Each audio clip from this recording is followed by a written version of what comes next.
Welcome to Stonebridge Properties Roundtable Discussion with Frank Corbin, a real estate mentor from Remic Wealth Institute. I am your host, Reuel McGann, and I'm also the managing partner for Stonebridge Properties. At Stonebridge Properties, we're helping people like you bridge the gap of building generational wealth with real estate through joint venture. Frank, can you help us to understand what is a joint venture? Absolutely. Well, a joint venture is pretty simple. What it is the mutual fund of real estate. And ways that a lot of investors are coming together, put their resources, and actually start buying properties. And here's a simple example. Let's assume you're looking at $1 million worth of real estate. Okay? So now we have 5 or 6 different investors who would contribute, let's assume from $50,000 a piece to maybe $100,000 a piece. And we all put our resources together and we're actually buying this property here, $1 million worth. What does this do for you as an investor? It gives you the opportunity to own a multi-million-dollar project within a short time frame. Also, it gives you the opportunity to own real estate you wouldn't be able to afford by yourself. So again, joint venture is the mutual fund of real estate. Oh, thank you. That was great. What is the advantage then? I understand what you've just done. It helps us pool funds together. But what's the advantage for a joint venture? Okay. One of the biggest advantages of a joint venture, for instance, if you own, let's say, a small property by yourself, you own this property probably costs you about $200,000 individual. You have to manage this property all by yourself. You got to advertise to find tenants for this property, and most of the work is being done here by you. The reverse is, if you own a joint venture project, not only this is a bigger project for maybe $1 million up to about $5 to even $10 million worth of property. This property here is going to have a property management company that's going to be doing all the work for you. So a joint venture project, again, on a bigger scale, it takes away all the work being done by you as an investor. At this level of investment, your money is actually truly working for you versus you doing it yourself. I can understand that. Does anybody here around the table? Cory, do you have a question? Right. Frank, right now we have in a contract an agreement when we go to future joint venture partners and ask them to sign a non-circumvent, non-disclosure confidential agreement. What happened if they go behind and can still go and take the property? Wouldn't it be better to put it on a contract first and then go and present to the future joint venture partners? Thank you very much, Cory. It's a very good question. Here's the situation. Right now in the current real estate market, there's lots of properties in the market right now. So I don't think it's necessary right now to lock up a property under a contract. I think what's more important is you putting your team together first. The people that's going to be investing with you. The people who's going to bring in the money to the table and make sure you have all those things in place. Once you have that, you can buy as much property as you want. So it's not necessarily beneficial to you to actually go and lock up a property. Because at this point in time, financing is your main objective. Thank you, Frank. Kevin, would you have a question? Yes, Frank. Going on with the JVs that you explained so well, just what are some of the qualities that an investor like us that are here, what some of the qualities that we should be looking for a JV client? Your number one quality you want to look for in anyone you partner up with is objective.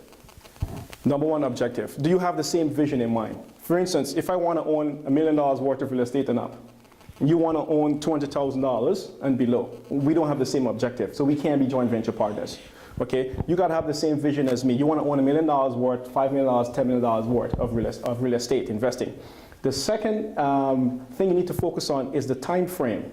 How long is your joint venture partners want to be into that project with you? If someone wants to flip a property and be in it within 3 to 6 months, and you want to be in it for 5, 15, 20 years, you can't do joint ventures together.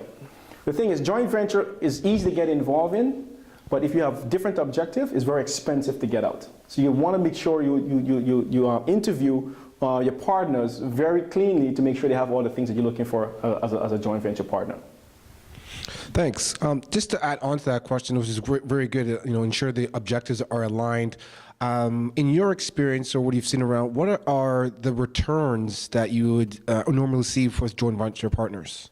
Or what are the, I guess, as a joint venture partner, what are some of the returns that are average on expecting? 10%, 20%? Just trying to get an idea. As a joint venture partner myself, I'll be looking for minimum about 10% return. Okay. Minimum 10% return to a range of anything but 25% plus. Okay, 10% to 25%. That's probably 10% the industry standard. 25% is extremely aggressive. Okay, and that's how I do my projects. I do extremely aggressive projects because 10% is good, but I want to go way beyond that. Because of course, as a joint venture managing partner, if I create more cash flow or make more money for these partners here, okay, they want to invest in 1 or 2 or 3, 4 different projects with me. The more money I make these guys, the more probably want to invest with me. So it's very important that you make sure your properties are making good, positive cash flow, so your investors who partner with you can get good return on the investment. Perfect. Thanks, Frank. Thank you. Sabeen, you have a question regarding joint venture? Thank you. Frank, I'm going to ask a very basic question, but twofold. First of all, where and how do you find a joint venture partner? And what's the minimum amount you're looking for them to invest? Minimum. Excellent. Very good question, Sabeen. Joint venture partners, they are everywhere. They're everywhere. There's lots of people out there who wants to invest in real estate, but they don't understand how to do it. Okay, so as a joint venture specialist yourself, if you can put investors together, you can make yourself a lot of money. Also, they can make themselves a lot of money. It's always a win-win situation. I said start talking to most of your positive, successful friends and family members. If you're part of any organization or networking group, you want to start talking to these people. Okay, and that's probably one of your easiest way to find partners to invest with you. Now, the amount of money they need to commit to that project, it depends all on you. And here's what's happening. If you want to do $1 million project and you require, let's say, about $250,000 as a down payment to buy this property, your investors have to bring that amount of money to the table, not individually, but a total together. Okay. At the other side, if you want to buy a $200,000 property, you probably require a lot less. So rather than bringing $50,000 to $100,000 for this $1 million property, they probably bring $5,000 to $10,000 for $200,000 property. So it all depends again on what project you are running. I myself, personally, I like to go $1 million and up in any projects I'm doing. And the reason why I think this is a smarter way to go, because it makes these guys more money. There's more money on the table to share versus a $200,000 property. Okay, again, I'm also a lazy investor. I don't want to do the work myself. So I bring a property management company to do it for me. Here, I got to do most of the work myself. Because this project probably wouldn't pay enough money to pay a property management company and still pay my investors. Makes sense. Okay? Thank you, Frank. That was great. Thanks. Frank, I understand that you're not an accountant.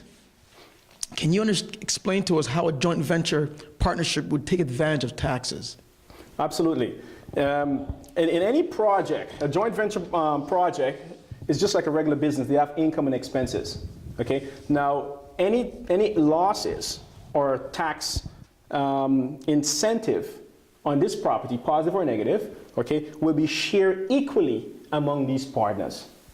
So if, let's say, assume there's a $10,000 per individual loss, each person will have to, they get a statement from the accountant to submit to to their personal accountant on each for individually, and that'll be a tax loss against the investment.